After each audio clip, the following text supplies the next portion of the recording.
Here we go. The Pacific is almost in Squad 44. Well, kinda, it's already somewhat in there right now. The update that released this week sets the stage for the long-awaited Pacific Theater, delivering new weapons, vehicles, and immersive features to get you battle ready for the upcoming Iwo Jima map, which will be launching early 2025. And aside from the Pacific starting to make its way into the game, there were actually a ton of features and a new game mode that were introduced. So first up, let's talk about the new game mode, which is the seeding game mode, which can be a very big deal when you have 100 player servers. But what this is, it's a mini version of Advanced and Secure, which is perfect for smaller scale skirmishes with all your weapons and roles unlocked. There are currently 9 seeding layers on maps like Arnhem, Foy, and Carentan. And as you're playing, once you hit 45 players, the full mode unlocks with tickets and objectives. For anyone that's ever owned and run a server, this is potentially very cool, very helpful, and can do some of the heavy lifting for you when you're getting your server going for the day.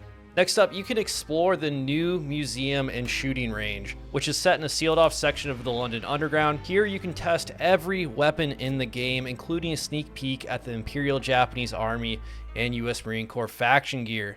And yes, it is loaded with new Japanese weapons, from the iconic Type 38 Arisaka rifle to the deadly Type 99 light machine gun, and even the infamous knee mortar. This new museum shooting range thing is really cool. It's fun to walk around. There's little elements that explain every aspect of Squad 44. You can pick up all the weapons, gadgets, gear, everything. You can see the uniforms for the upcoming factions.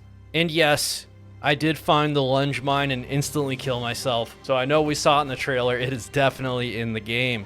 But the United States Marine Corps is also bringing some heat. You can test out the K-Bar knife, the M50 SMG, and the classic model 1903 A1 Springfield sniper. While the museum is the place you're going to find all the gadgets and weapons, over in the Arnhem range, all the tanks and vehicles were actually added for the Japanese and Marines.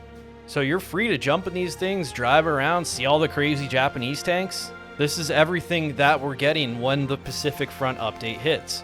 But this current update isn't just about content, it's about immersion. Squad 44 has overhauled stamina, movement, and added features like machine gun overheating, barrel changes, and specific faction, tank, and death sound effects. I noticed this while I was in the shooting range. You can hear your character calling out as they're shooting and reloading. It's pretty cool. Also, a full screen map and improved animations will make gameplay smoother than ever. For folks running the servers, they've introduced enhanced admin tools, including faster movement in admin cam, player teleportation, and detailed management features. Also, with optimization in mind, the game now runs better than ever. New graphics settings allow you to tailor performance to your rig, ensuring a smooth and immersive experience. So while this update does bring us a sneak preview of the Pacific, it will officially launch when the Iwo Jima map launches early 2025. What Squad 44 is doing with Iwo Jima is they're making a massive 1-to-1 scale recreation of the island, packed with detail and intense gameplay opportunities.